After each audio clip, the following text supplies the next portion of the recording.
उसी समासांत प्रत्यय में समासांत जो प्रत्यय थे वो समाप्त हो गए थे। अब कुछ विशेष नियम तत्पुरुष समास में चले गए। विशेष नियम क्या है? कि तत्पुरुष समास में एक सामान्य नियम ये बनाया गया था कि परवल लिंगे द्वंद्व तत्पुरुषयो हो, द्वंद्व और तत्पुरुष समास में परपद का लिंग होता है। उसके बाधक जैसे राप्ता नाहा पुंसी, यह इस नियम का बाधक है। वह कहता है कि जो राप्ती शब्द यदि अंतिम में आता है, एतद अंतौ, राप्ती शब्द अहं शब्द यदि अंत में आता है, द्वंद्व और तत्पुरुष समास होता है, तो वहां पर पुल्लिंग ही होगा। चाहे कोई भी समास हो, पुल्लिंग ही होगा। जैसे कि समाहार में जो तद्धितार्थोत्तर पद समाहारे चा, इस सूत्र के द्वारा जो समाहार में समास होता है वह समास नपुंसक लिंग। लेकिन अगर राप्ती शब्द अहं शब्द अंत में होगा, वह शब्द समाहार में भी होगा, तब भी वह जो समास होगा वह समास पुल्लिंग अर्थात उसमें अंतिम में पुंस्तु ही होगा, पुल्लिंग ही होगा और पुल्लिंग वाचक प्रत्यय आएगा। आज हमको इसी जो परवल लिंगम द्वंद्व तत्पुरुषयो हो, इसी नियम का एक अपवाद भूत जो है वार्तिक है, उस वार्तिक से आज हम आगे पढ़ेंगे।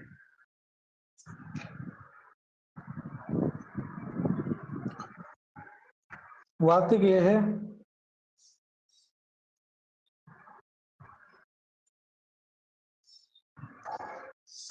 दिगु दिगु प्राप्तापन अलम पूर्व गति समासेषु प्रतिषेधो वाच्य। इन जगह में दिगु समास हो और प्राप्त आपन्न अलम पूर्व वाले जो समास एवं गति समास में परवल लिंग द्वंद्व तत्पुरुषयो हो, इस नियम का निषेध कहना चाहिए। अर्थात ये इन समासों में कुछ विशेष होगा, कहीं विशेष पद के अनुसार लिंग होगा, कहीं पूर्व पद के, कहीं उत्तर पद के अनुसार लिंग होगा। यहाँ पर जो यह नियम है कि पर पद का ही लिंग होगा, वह नियम यहाँ पर लागू नहीं होगा। जैसे प्रयोग बता रहे हैं,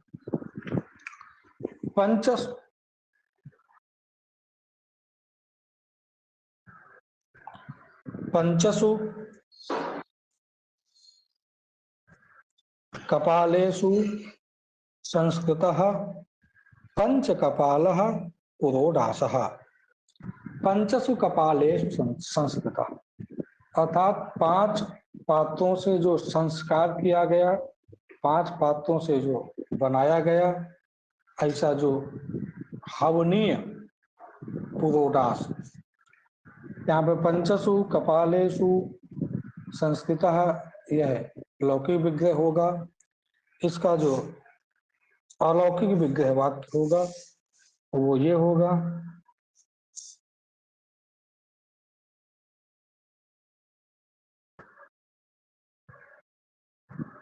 पंचन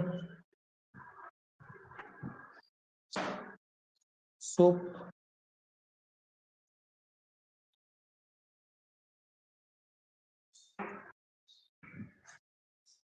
कपाल सुप, यह अलौकिक विग्रह वाक्य होगा। इसी अलौकिक विग्रह वाक्य में तद्धितार्थोत्तर पद समाह इस सूत्र के द्वारा समास।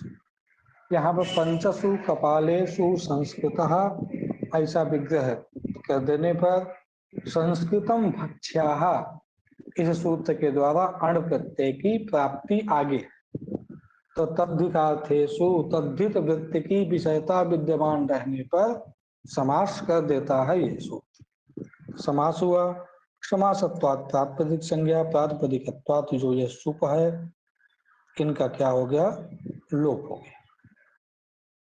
क्या बन गया, स्थिति क्या बन गई, पंचन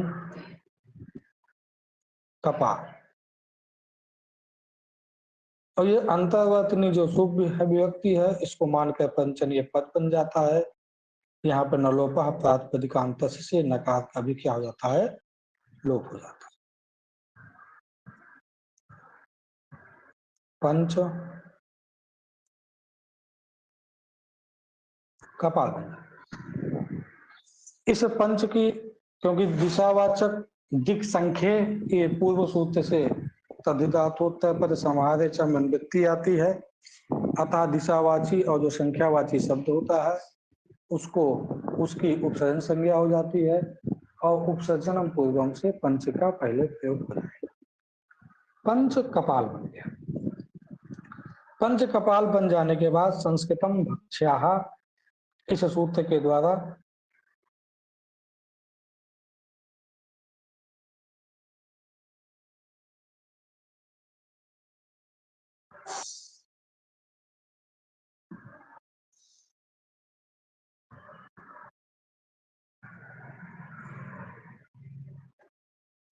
इस सूत्र से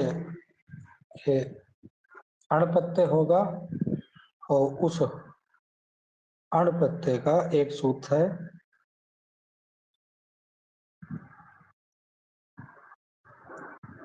द्विगो लुग अनापत्य, इससे लोप हो जाए, क्योंकि यहाँ पे द्विग समास है, संख्या पूर्वक है और तद्धितार्थोत्तर पद से समास है, इसलिए अण प्रत्यय का लोप हो जाएगा। तो पंच कपाल वैसे।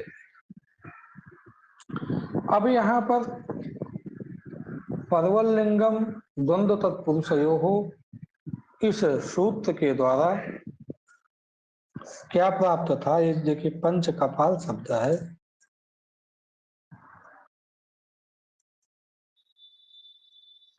यहाँ पर ये जो परवल लिंगम द्वंद्व तत्पुरुषयो हो, इस सूत्र के द्वारा ये जो कपाल पद नपुंसक लिंग है, तो ये पूरे पद की नपुंसक लिंग प्राप्त था, उसको निषेध किया।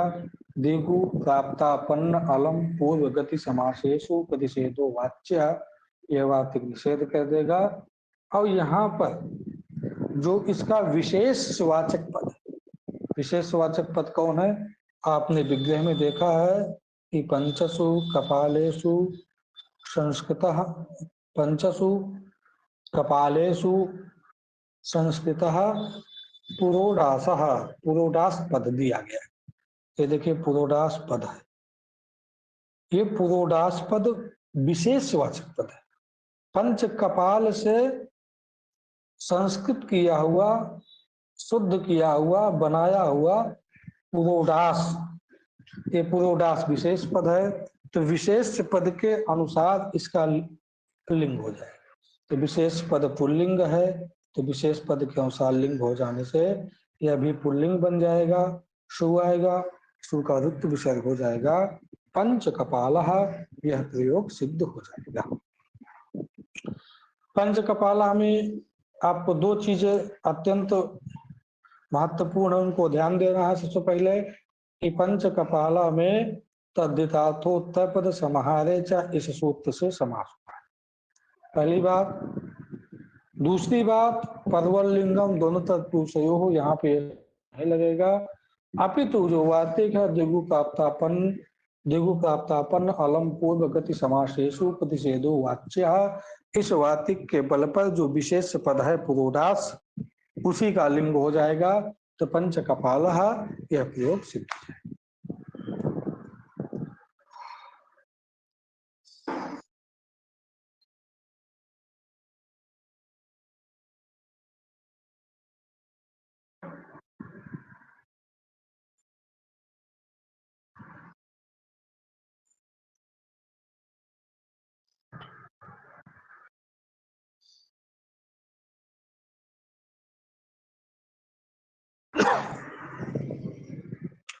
इसके बाद अग्रिम सूत्र है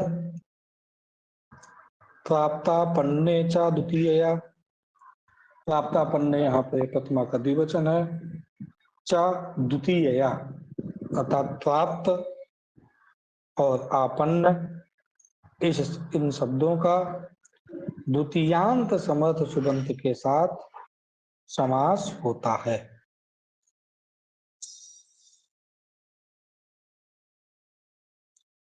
ठीक, इसका जो सूत्र क्या होगा, प्राप्तापन्ने च द्वितीयया अर्थात जो प्राप्त और आपन्न ये शब्द हैं, इन शब्दों का द्वितीयांत जो समर्थ सुबंत है उस द्वितीयांत समर्थ सुबंत के साथ समास होता है।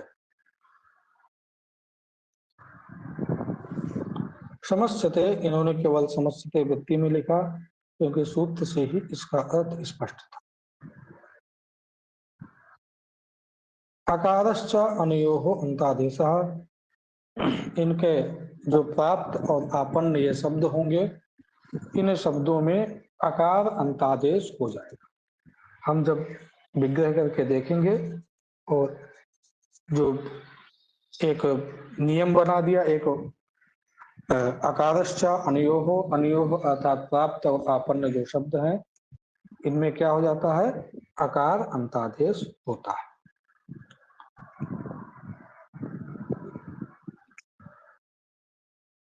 प्राप्तो जीविकाम इति प्राप्त जीविका। अब देखिए, प्राप्तो जीविका ये लौकिक विग्रह है, अलौकिक विग्रह होगा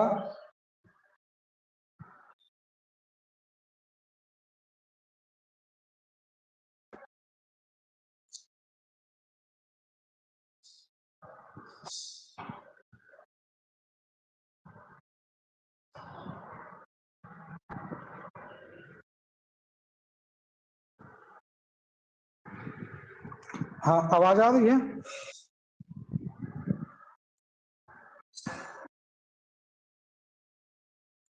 चलिए जी आ रही है। प्राप्त, ठीक है, प्राप्त सु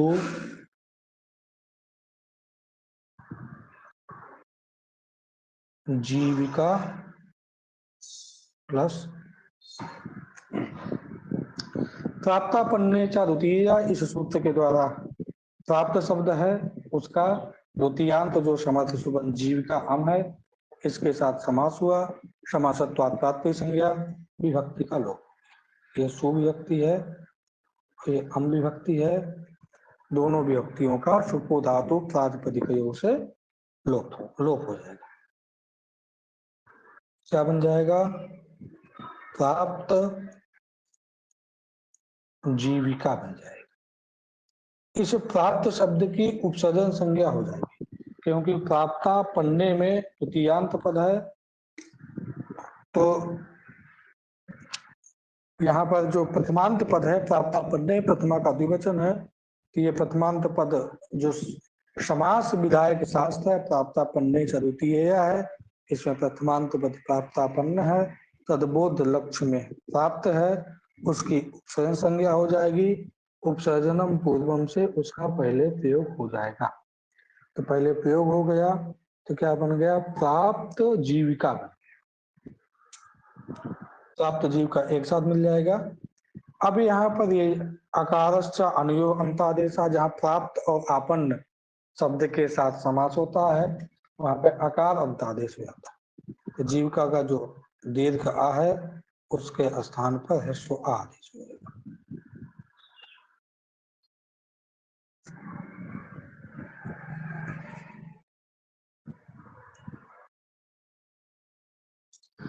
यहाँ पे क्या बन गया, प्राप्त जीविका बन गया। इसके बाद यहाँ पर परवल लिंगम द्वंद्व तत्पुरुषयो हो, इसके अनुसार परपद में जो जीविका शब्द है वह स्त्रीलिंग का वाचक है, तो संपूर्ण जो पद था प्राप्त जीविका उसको स्त्रीलिंग प्राप्त था, लेकिन उसको निषेध किया। दिगु प्राप्तापन्न अलम पूर्व गति समासेषु प्रतिषेधो वाच्या से निषेध हो गया। निषेध हो जाने के कारण यहाँ पर जो लिंग था जीविका पद का लिंग था वह नहीं हो पाया, अपितु विशेष पद के अनुसार पुल्लिंग हो गया। क्या बन गया? प्राप्त जीविका, ये बन गया। सु आएगा, सु के स्थान पर रिक्त विसर्ग हो जाएगा, तो प्राप्त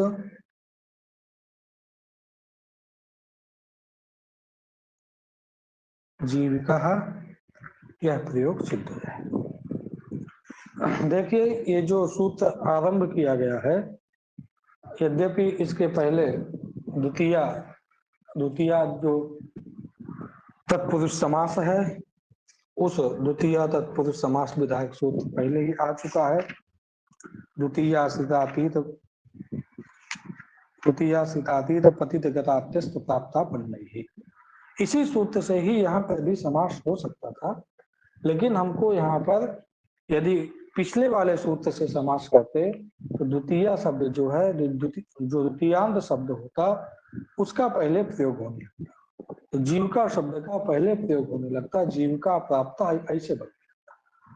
हमको यहाँ पर प्राप्त जीविका इष्ट था, इसलिए प्राप्त और आपन्न शब्द का पूर्व निपात हो जाए, इसके लिए यह सूत्र नवीन सूत्र आरंभ किया गया है।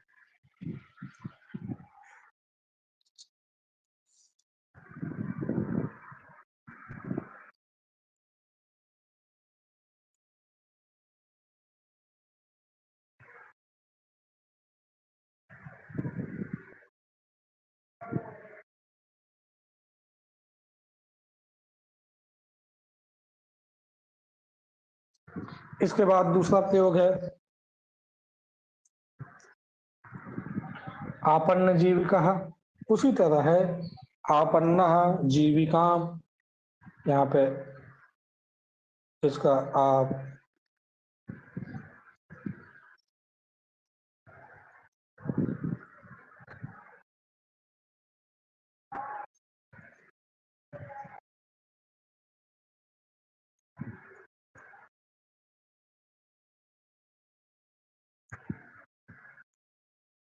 ये विग्रह हुआ प्राप्ता पन्ने चा द्वितीय, इस सूत्र के द्वारा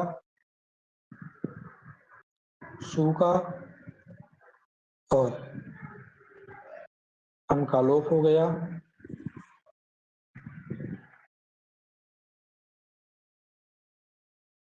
आपन्न जीविका बनेगा, ह्रस्वकार हो जाएगा, अकार अनयो अंतादेश चकारेण जो दिया गया है अंत में ह्रस्वकार आदेश हो जाता है, आपन्न जीविक बन जाएगा। यहाँ पर भी जीविका शब्द का यद्यपि लिंग प्राप्त रहेगा, लेकिन प्राप्त आपन्न ये दिगु प्राप्त आपन्न, आपन्न पूर्वक समास है, इसलिए यहाँ पर जो परपद है उसका लिंग नहीं होगा, अपितु विशेष पद का लिंग हो जाएगा, पुल्लिंग हो जाएगा, सु आएगा, सु के स्थान प्रयुक्त विषय हो जाएगा आपन्न जीविका। विशेष पद से आप ये समझिए कि यदि विशेष वाचक पद पुल्लिंग होगा तो पुल्लिंग होगा, पूरे समुदाय का लिंग स्त्रीलिंग होगा तो स्त्रीलिंग, नपुंसक लिंग होगा तो नपुंसक।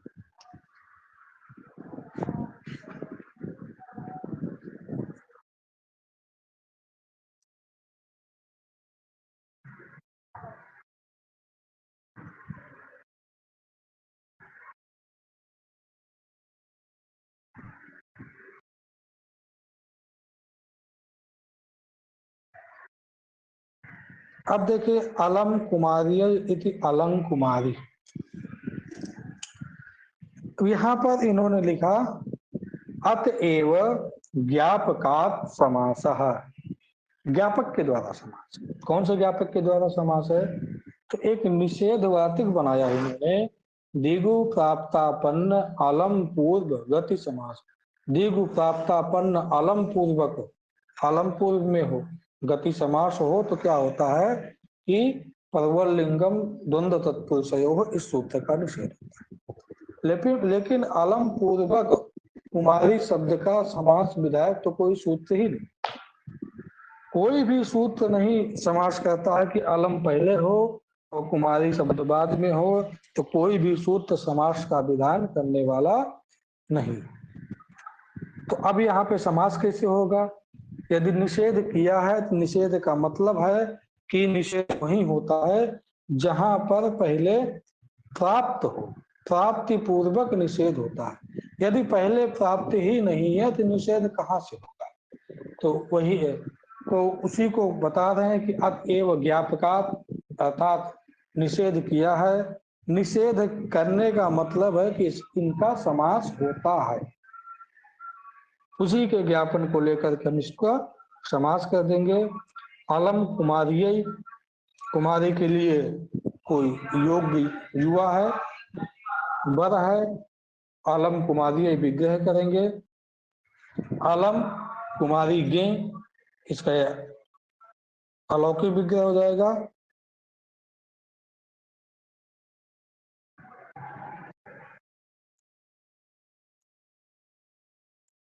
आलम कुमारी के अलौकिक विग्रह हुआ। अब यहाँ पर तत्पुरुष समास होता है, लेकिन समास विधायक कोई भी सूत्र नहीं, निषेध के बल पर यहाँ पे समास होगा। समासत्वात् तात्पर्य संज्ञा, प्रातिपदिकत्वात् अलम पूर्वक कह रहे हैं, इसलिए अलम शब्द का पहले ही प्रयोग हो जाएगा, यज्ञ का लोप हो जाएगा।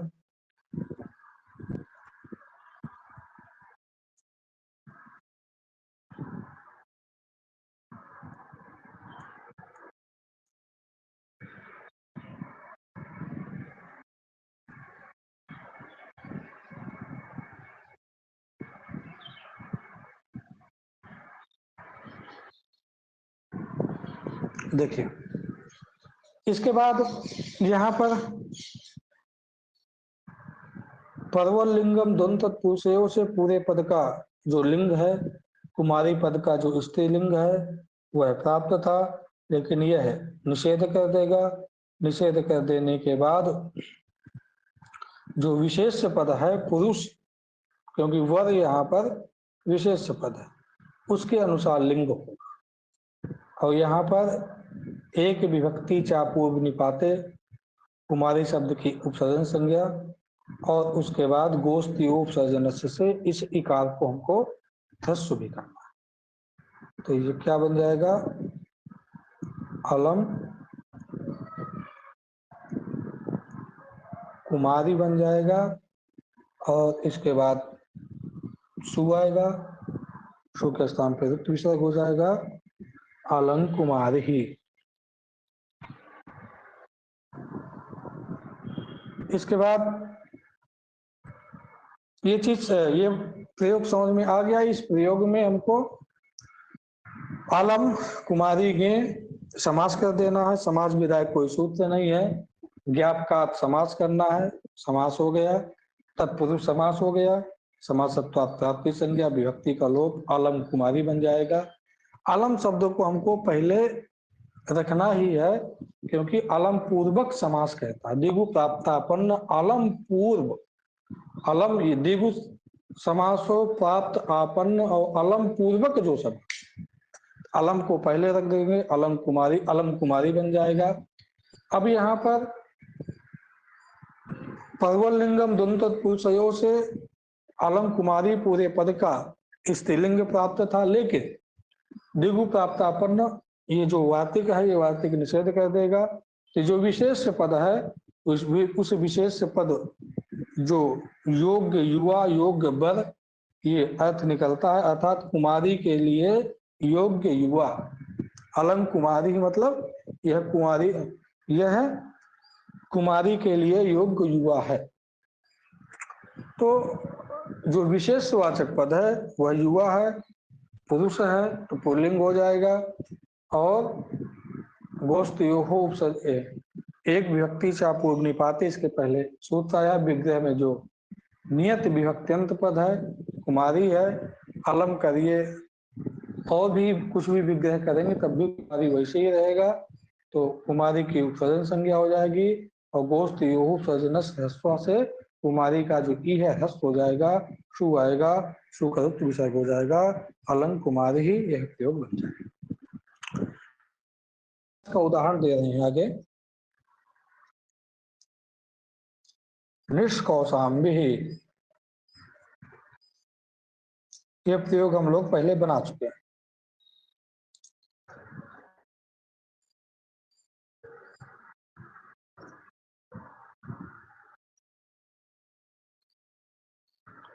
इसमें देखिए उगतिक प्रायः, ये जब वार्तिक पढ़े हैं तो वहां पे एक निरादय क्रांताद्यर्थे पंचम्या निष्क्रांतः कौशाम्ब्याः इति निष्कौशाम्बी।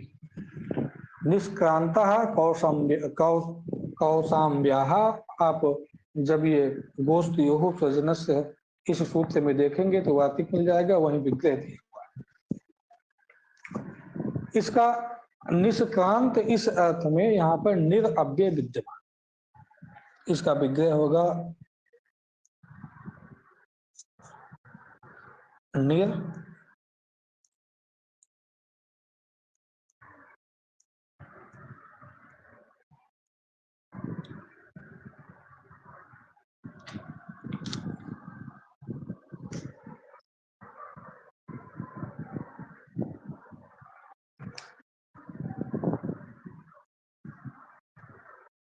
ये इसका विग्रह होगा। समास हो जाएगा निरादया क्रांत्यादर्थे पंचम्या, निरादि क्रांत इत्यादि अर्थ में विद्यमान है, पंचमी कौशाम्बी घ से इसका समास हो गया।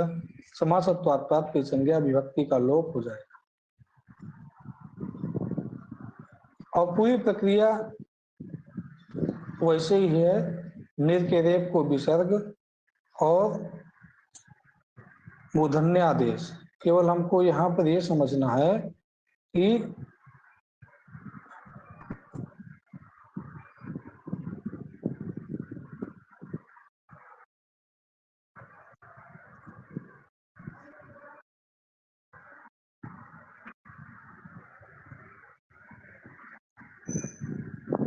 निष्कौशाम्बी बना।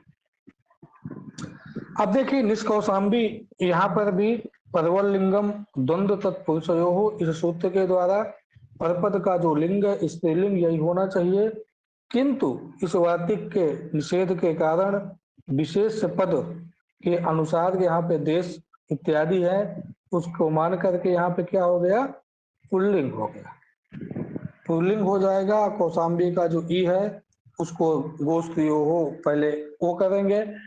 प्रथमा निर्दिष्टम समास उपसर्जनम, नहीं एक विभक्ति से अपूर्व निपाते, इस सूत्र के द्वारा उपसर्जन संज्ञा गोष्ठयोः उपसर्जनस्य, इसे ह्रस्व कर देंगे, निष्कौशाम्बी बन गया, सु आएगा, सु का विसर्ग हो गया, निष्कौशाम्बी, यह प्रयोग सिद्ध होगा।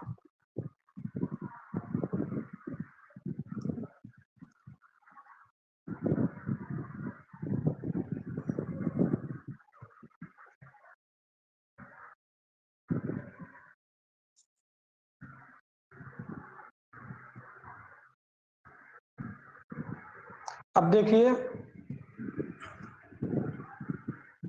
अंतिम सूत्र है